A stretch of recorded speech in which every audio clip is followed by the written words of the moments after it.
곳곳이 막 최악, 최저, 빨간불이 곳곳에 켜졌다. 뭐 이런 우려의 목소리가 나오고 있습니다. 문재인 정부는 일자리 정부를 표방하고 있습니다. 그런데 어제 통계청이 발표한 그 자료가 있어요. 지표, 경제 지표인 것이죠. 그런데 정말 낙제점을 문재인 정부가 받았다. 뭐 이런 목소리가 나오고 있는 것 같은데요. 먼저 김민지 기자. 네.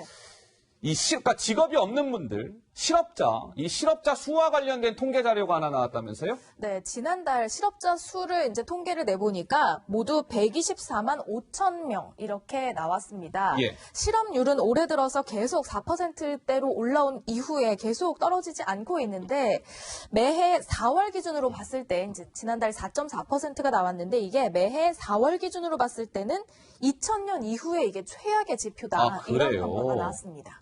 그러니까 저희 124만 5천 명의 실업자 수, 그리고 네. 실업률 4.4%라는 게 저 숫자만 봐서는 잘 느낌이 안 와요. 그런데 저 숫자가 19년 만에 최악이라는 거죠? 그렇습니다. 자, 이 실업률과 실업자 수, 19년 만에 최악의 기록이 나왔다. 글쎄요, 이게 일자리 정부를 표방하는 문재인 정부 입장에서는 참 정말 어떻게 정말 뼈아픈 결과로 받아들일 수밖에 없을 것 같습니다. 박 의원님. 박근혜, 이명박 정부 탓이겠죠. 박근혜, 이명박 정부, 과거 정부 탓이다? 뭐든지 안 되면 이제 남 탓을 하니까요. 근데 지금 이제 시장의 체감 경기 느낌은 이거보다 훨씬 심각합니다. 훨씬 심각합니까? 네. 이제 일자리 정부라고 표방하고 양극화를 줄이겠다고 기회만 있으면 얘기했던 문재인 정권의 그 소득 주도 성장 그거가 이제 마침내 한계에 봉착한 거죠. 예. 버스 대란에서도 보이지만은 이 정권은 아주 쉽게 해결하지 않습니까? 저녁에 있는 삶이다 뭐다 얘기해서 삶의 질을 높인다고 해서 노동 시간을 주 52시간으로 모든 분야에 대해서 다 일하는 시간을 줄여놓고 버스 기사들이 임금 올려달라고 얘기하니까는 국민 세금을 1조 2천억을 투입해서 해결을 하지 않습니까? 예. 버스 요금을 올려서 해결하지 않습니까? 그러니까 아주 너무 쉽게 생각하는 거예요. 우리 대한민국 경제는 항공모함처럼 수많은 사람이 움직이는 겁니다. 예. 그런데 이 문재인 정권은 그냥 조그만 구축함 정도로 생각하고 있는 거예요. 아하. 그러다가 지금 이 사달이 났는데 예. 문제는 지금 고용과 경기 호황의 이런 여러 가지 문제들이 이제 저점을 찍고 올라가는 게 아니라 예. 계속 내리막길을 걷고 있다는 것이죠. 내리막길을 걷고 왜냐하면 지금 국제 경기도 미국을 빼놓으면 지금 하향 국면에 접어들었고 예. 우리나라의 성장률도 정체하고 있고 그리고 무엇보다도 중요한 제조업의 일자리가 줄어들지 않았습니까? 예. 그리고 지금 거리에 보면은 조끼 입은 분들 많이 돌아다니잖아요. 그 조끼 입은 분들이 정부 예산으로 단기 일자리 예. 일주일에 21시간 미만의 일자리 그것도 나이 드신 분들의 일자리입니다. 그러니까 양질의 일자리가 아니라 20대, 30대 일자리, 예. 제조업 일자리가 주는 것이 지금 보면은 우리 대한민국 경제로서는 거의 재앙의 수준이다. 예. 네, 이렇게 보고 있습니다. 알겠습니다. 자, 실업률과 실업자 수가 이제 19년 만에 최악의 결과를 기록했다라는 게 어제 이제 통계청 발표입니다. 근데 돌이켜보면 문재인 대통령은 최근에 우리 경제 상황과 관련해서 이렇게 얘기한 적이 있었습니다. 잠깐 듣고 오실까요? 지난 2월, 3월 청년들의 고용률 아주 높아졌고 그다음에 청년들의 실업률도 아주 낮아졌다는 그 말씀을 드리고요. 특히 25세부터 29세 사이는 굉장히 인구가 늘었음에도 불구하고 그런 이제 고용 상황이 아주 좋아졌다는 그런 말씀을 드립니다. 총체적으로 본다면 우리 경제는 성공으로 나아가고 있고 우리 중소기업도 매일매일 기적을 써내려가고 있습니다. 자, 문재인 대통령은 취임 2주년 특별 대담에서 지난 9일이었죠. 청년 고용률이 아주 좋아졌고 실업률도 아주 낮아졌다라고 이야기했습니다. 그런데 어제 통계청이 발표한 발표 조사를 보면은요. 청년층의 실업률을 지금 보고 계시는 거예요. 이 청년층이라고 하면 15세에서 29세까지 이들의 이제 실업률을 조사한 거예요. 그랬더니만 11.5%가 나오죠. 맨 우측에 11.5% 지난달 4월 달께 11.5%라는 겁니다. 느낌이 이게 또 잘 안 오실 거예요. 저 11.5%가 어느 정도일까? 20년 만에 저게 이제 최악의 결과라는 거죠. 청년층의 실업률이 그만큼 높다라는 겁니다. 20년 만에 최악. 그런데 문재인 대통령은 청년 고용률이 아주 높아졌고 실업률도 아주 낮아졌다. 글쎄 이건 좀 어떻게 받아들여야 될까요? 유 대변인님. 지금 저 부분은 통계청에서 말하기는 지방직 공무원 시험을 작년에는 3월에 접수했는데 올해는 4월에 접수하다 보니까 그걸 접수를 하면은 그 실업자로 분류가 되거든요. 예. 보통 지방 공무원 시험을 볼 때 경쟁률이 40대 1, 50대 1 그래요. 교실 하나에서 합격자가 한 명이 잘 안 나올 정도예요. 예. 그것만 해도 아마 몇십만 명이 잡히고 그런 건 좀 참고가 좀 될 수는 있을 거예요. 예. 그렇다고 해서 다른 여러 통계치를 그걸로 다 뭐 덮자는 것은 아닙니다만은 그런 점은 또 있고요. 예. 그리고 노인들 일자리에 대한 이제 비판을 아까 하셨는데요, 우리 박 의원님이 그 부분은 저는 이렇게 생각합니다. 우리 동네 돌아다니다 보면은 노인들이 제일 많이 하는 이야기가 일자리 이야기입니다. 네. 우리 보통 책상에 앉아서는 저도 상상도 못할 정도로 많은 그런 이야기를 하는데 이제 지금 노인들이 되게 노후 대책이 거의 다 안 돼 있어요. 소수만 빼고는. 그러다 보니까 그분들이 그렇게 양질의 일자리는 아니겠죠. 그러나 한 달에 몇십만 원이라도 받으면은 예. 그걸로 생활비도 쓰고 용돈도 쓰고 또 일하는 보람을 느끼고 예. 그리고 또 건강도 그걸로 해서 또 알겠습니다. 생길 수 있고 예. 그래서 뭐 30, 40대 일자리가 부족하다 하는 걸 비판하는 건 좋은데 노인 일자리 많이 해주는 것을 비판해서는 저는 안 된다. 예. 그래서 노인들이 들으면 굉장히 섭섭할 거예요. 그렇군요. 아니 예. 무슨 말씀 그렇게 하십니까? 아니 제가 노인 일자리 늘린 걸 비판했습니까? 노인 일자리를 늘려서 그걸 통계에다 집어넣고 어떻게든지 호도를 해보려는 이 정권을 얘기한 겁니다. 아니 그러니까요. 그리고 지방 공무원 숫자를 통계치 안 잡혀서 뭐 지방 공무원을 1년에 몇십만 명 뽑습니까? 지금 우리나라 아니요. 이 공무원 숫자가 100만 명입니다. 그러면 신규로 따지면은 1년에 많이 뽑아야 10,000명 뽑는 거예요. 10,000명이 통계에 잡혔다 안 잡혔다를 얘기하는 통계청에 그런 안이한 현실 인식이 저는 답답하다는 얘기죠. 예. 그 부분은 그래요. 예를 들어서 10,000명을 뽑으면은 지원자가 50만 명이라니까요. 5,000명을 뽑으면은 지원자가 30만 명이고. 아니 그 사람들이 그걸 말씀하는 거예요. 그 사람들이 그게 이제 실업률 공무원 준비하는 통계는- 수험생들이 공무원을 하기 위해서 준비를 하고 있는 거지 좋은 일자리가 없기 때문에 그 준비하는 거 아닙니까? 아니 그러니까 어쨌든 예, 간에 알겠습니다. 그게 실업률에는 굉장히 높게 잡힌다 그 말이죠. 예. 몇십만 명의 실업자로 새롭게 분류돼서 통계에 잡힌다 그 말씀을 드리는 거예요. 그러니까 제 말씀. 그리고 노인 일자리 문제는 예.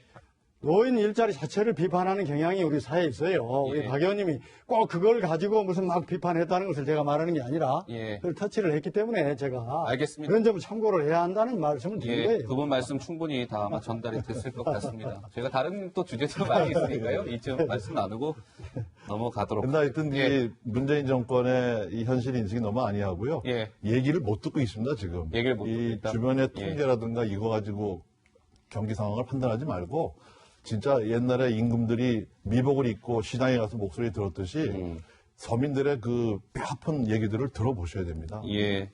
근데 어때요, 김민지 기자? 지금 어쨌든 통계청 이 조사 결과가 굉장히 이제 좀 안 좋게 나온 게 사실이에요. 그럼 그거에 대한 청와대 반응이 좀 있을 것 같은데 청와대 반응은 좀 어떻게 나오고 있습니까? 사실 이 경제 상황과 경제 상황에 대한 대통령의 평가 여기에 대해서 청와대는 그동안 뭐 별다른 이야기를 하지 않았는데요. 사실 오늘 청와대 핵심 관계자가 이런 얘기를 했습니다. 그동안은 뭐 드릴 말씀 없다 이런 평가였는데 경제 상황 탄탄하고 건강하다 큰 그림으로 좀 판단을 해야 된다. 탄탄한 상황으로 가고 있다는 것을 여러분도 아시리라 생각한다. 이런 반응을 내놨습니다. 예. 경제 상황이 탄탄하고 건강하다라는 게 오늘 청와대 입장이었군요. 저 얘기 들으면 아마 서민들이 억장이 터질 겁니다, 아마. 억장이 터질 거다. 그러면 그 청와대에서는 어렵지만 조금 참고 견뎌보자. 우리가 이러이러한 정책을 펴고 있다고 해야 되는데 청와대 저런 아니한 현실 인식 그리고 계속 그 뭐 좋아질 것이다라고 얘기하는 것들이 시장의 그 어려움을 모르고 있어요. 이 예. 버스 문제만 해도 말이죠. 요금을 이제 올리고 국가 세금을 투입을 하면서도 경기도에서 서울로 들어오는 버스 노선이 끊깁니다. 이제 아하. 도심으로 못 들어와요. 예를 네. 들어 수원에서 사당으로 해서 시청까지 오던 버스 노선이 사당까지밖에 운행을 안 해요. 그러면 전철로 갈아타야 되는데도 앞으로는 요금을 200원을 더 내야 되는 현상이 생기거든요. 네. 이런 것들이 우리 경제 규모를 감당하지 못할 경제 규모를 그냥 삶의 질을 높인다, 노동시간 단축한다, 최저임금을 올린다 이런 아주 장밋빛 공약을 실천하기 위해서 무리하게 도입을 하기 때문에 예. 이런 부작용들이 계속 터져 나오는데 저는 예. 이게 시작이라고 봅니다. 이게 시작이다. 그런데 이런 점은 있어요. 예. 경제 패러다임을 바꿔가고 있기 때문에 그것이 효과가 단기간에 나타나지 않는 그런 점도 있고 또 야당은 정치 공세를 위해서 부정적 지표를 마구 확대 생산하는 경향이 있잖아요. 그러나 경제를 책임진 입장에서는 군대는 사기를 먹고 살고 경제는 또 심리를 먹고 산다고 그러잖아요. 그렇기 때문에 어느 정도 또 낙관적인 희망을 말해야지 예. 대통령이 나서서 막 죽겠다 하면 더 죽어가는 거예요. 예를 들면은 너무 비관론이 우세하면은 경제 주체들, 예를 들면 기업도 투자가 마구 위축되고 또 소비자들도 모든 소비자들이 다 지갑을 닫으면은 예, 알겠습니다. 가령 옷을 파는 사람은 밥을 사 먹어주고 또 식당 하는 사람은 옷을 사 입어줘야 되고 서로 간에 지갑을 열어야 되는데 그런 것들이 너무 얼어붙으면 안 되기 때문에 예. 경제를 책임진 입장에서는 국가 운영하는 입장에서는 어느 정도 좀 낙관적이고 희망적인 이야기를 또 불가피한 하는 겁니다. 그것은 예. 누가 집권을 하더라도 예. 제가 하나만 말씀드릴게요. 지금 야당의 어떤 정치 공세 때문에 경제가 어려워진 거라고 이제 말씀하셨는데 딱 그 이야기는 아니고 그것도 그런 일단 측면이 있다는 말씀드릴까요? 얘기예요. 측면도 있다. 근데 예. 이 여당은 무한 책임을 지는 겁니다. 제가 오늘 아침에 그 신문에 나온 신동빈 롯데 회장과 트럼프 대통령이 단독으로 이렇게 네, 투자한 거에 대한 예. 고마움을 표시하는 그림을 보면서 참 제가 억장이 무너지더라고요. 예. 신동빈 회장 박근혜 적폐 뭐 해서 한 1년 정도의 수감 생활을 하지 않았습니까? 대기업의 그 그룹 총수가 그룹 회장이 그런 고초를 겪고 한국에서는 이렇게 어려움을 겪고 있는데 미국에서는 환대를 하니까 어떻게 하겠습니까? 롯데 자꾸 돈 빼서 해외로 투자하지 않겠습니까? 이런 기조를 고쳐야 됩니다. 이 정권은. 예. 알겠습니다. 자, 그러면 이게 어제 통계청 그 발표가요. 지금 저희가 짚어드린 것 이외에도 다른 좀 통계 자료가 있어서 좀 그것도 한번 좀 살펴보겠습니다. 우리가 소위 3040, 30대와 40대를 그 정부의 이제 그 나라의 경제 허리를 담당한다 이런 평가를 하잖아요. 3040. 그런데 보면은요. 지난달 2019년 4월 지난달을 보면 30대와 40대의 일자리가 합해서 27만 7천 개가 줄었다는 거예요. 3040 일자리가. 그런데 이것은 19개월째, 1년 7개월째 3040 일자리가 주는 이 추이가 19개월째 동반 감소 현상을 보이고 있다는 거죠. 글쎄요, 이 경제 허리를 담당하는 3040 일자리가 19개월째 동반 감소한다? 그러니까 도미노 현상이 생기는 겁니다. 예. 소득 주도 성장 또 노동 시간 단축으로 해서 일자리가 말하자면 늘어나야 되는데 일자리가 줄어드는데 기업에서 신규 채용을 하지 못하니까 노조가 그 목소리를 내면서 젊은 사람들 일자리는 할 수 없으니까 예. 임금 피크제라든가 뭐 여러 가지로 해서 아하. 빨리 나이 드신 점점 이제 고령화되는 근로자들의 일자리가 줄어드는 것이죠. 예. 그리고 아까 말씀드렸습니다만 기업이 투자를 안 하고 예. 아까 문재인 대통령이 중소기업의 기적을 뭐 이루고 있다는데 제가 아는 중소기업인들은 다 해외로 빠져나갈 생각하고 있습니다. 지금. 아하, 그러니까 일자리가 늘어날 수가 없습니다 지금. 예, 김민지 기자. 그렇다면 지금까지는 이제 실업률이라든지 이런 부분들을 좀 짚어봤어요. 그렇다면 여기서 이제 궁금한 대목은 그러면 이 취업자 수는 얼마나 늘었을까? 직업을 가지게 된 사람은 얼마나 늘었을까? 이 부분인데 이건 좀 어떻습니까? 좀 지표에서 중점적으로 봐야 될 부분 중에 하나가 또 취업자 수가 얼마나 증가했느냐입니다. 지난 2달간 좀 반짝 취업자 수가 좀 올랐다가요. 다시 17만 1000명, 그러니까 10만 대 10만 대로 떨어졌는데 이게 불과 일주일 전에 문재인 대통령이 했던 발언과는 조금 또 다른 결과가 나와서 논란입니다. 그 해당 발언 한번 들어보시죠. 금년 지금 2월, 3월 두 달 동안은 다시 25만 명 수준으로 그렇게 이제 다시 좀 높아졌고 정부는 그 추세가 좀 지속될 것으로 그렇게 보고 있습니다. 그래서 원 당초 경제 계획상으로는 올해 고용 증가를 15만 명 정도로 이렇게 잡았었는데 지금은 20만 명 정도로 조금 이제 상향하는 그런 식의 이제 기대를 하고 있고요. 특히 주경까지 이렇게 통과가 된다면 그 목표 달성에 더 용해지리라고 그렇게 보고 있습니다. 자, 문재인 대통령은 일주일 전 취임 2주년 특별 대담에서 20만 명 정도로 상향 조정하겠다. 일자리가 늘어나는 숫자를 상향 조정하겠다. 20만으로 이렇게 얘기했는데 저 얘기가 나온 지 일주일 정도가 지난 어제 통계청 자료를 보니까 문재인 대통령의 20만 그 약속은 결과적으로는 지켜지지 못했습니다. 17만 1000명, 지난해 4월 대비 17만 1000명 일자리가 늘는데 그쳤으니까 말이죠. 자, 이쯤 되니까요, 정치권에서는 이런 얘기가 나옵니다. 아니, 경제는 지표는 이렇게 곳곳에 빨간불이 켜졌는데 문재인 정부는 뭔가 너무 희망적인 경제 메시지만 주는 데는 이러한 요인이 있지 않겠느냐라는 우려의 목소리가 나오는데요. 그 목소리 잠깐 듣고 오시죠. 정책실장이나 예. 경제수석 등이 참 엉터리 같은 그런 자료를 대통령한테 보고하기 때문에 예. 대통령은 측근이 원수고 재벌은 핏줄이 원수인데 이 측근들이 원수짓 하고 있다. 국민들이 얼마나 아비규환 어려운 상태에 있단 말이에요. 자, 뭔가 이렇게 제대로 대통령께서 이 경제에 대한 너무 이렇게 좀 좋은 결과만 보고를 받는 거 아니냐라는 얘기가 나오는 것이죠. 지금 청와대 내에서 경제 라인은 이 네 분입니다. 김수현 정책실장, 윤종원 경제수석, 정태호 일자리 수석, 주형철 경제보좌관. 글쎄요, 근데 유 대변인이 청와대 내에서 정말 저분들이 대통령의 눈과 귀를 가리고 있는 겁니까? 이 일부의 우려대로? 지금 자유당 시절도 아니고 어허. 눈과 귀가 가려지지는 않겠죠. 언론도 네. 얼마나 많습니까? 신문 방송할 것 없이 또 그리고 참모들이 그걸 가릴 수 있다고 뭐 생각하지도 않을 거예요. 예. 근데 여러 가지 이제 측면이 있는데 좀 대통령께서 아까도 제가 말씀드렸다시피 예를 들면은 컵에 물이 절반 있을 때 비판하는 입장에서는 비관적으로 보는 입장에서는 절반이나 없어졌네. 하지만은 또 좀 낙관적으로 할 때는 아직도 절반이 남았네. 이렇게 예. 또 이야기할 수 있는 거거든요. 아하.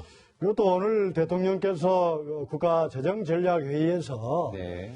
우리 국민들이 좀 체감하는 데는 아직도 좀 미흡하다. 특히 이 자영업자, 고용시장 밖에 저소득층이 겪는 어려움은 참으로 아픈 부분이다. 또 이런 말씀을 하셨더라고요. 예, 그렇군요. 그래서 대통령께서 다 알고 계시는 거예요. 네. 그러나 이게 만족할 정도로 어떤 성과가 수치로 바로 나타나지 않기 때문에 얼마나 대통령께서도 가슴이 아프시겠어요. 예, 알겠습니다. 저도 뭐 여권에 속해 있는 한 사람으로서 이 자리에서 이 문제를 다루는데 마음이 좀 불편하시죠? 저도 참 예. 불편해요. 예, 네. 알겠습니다.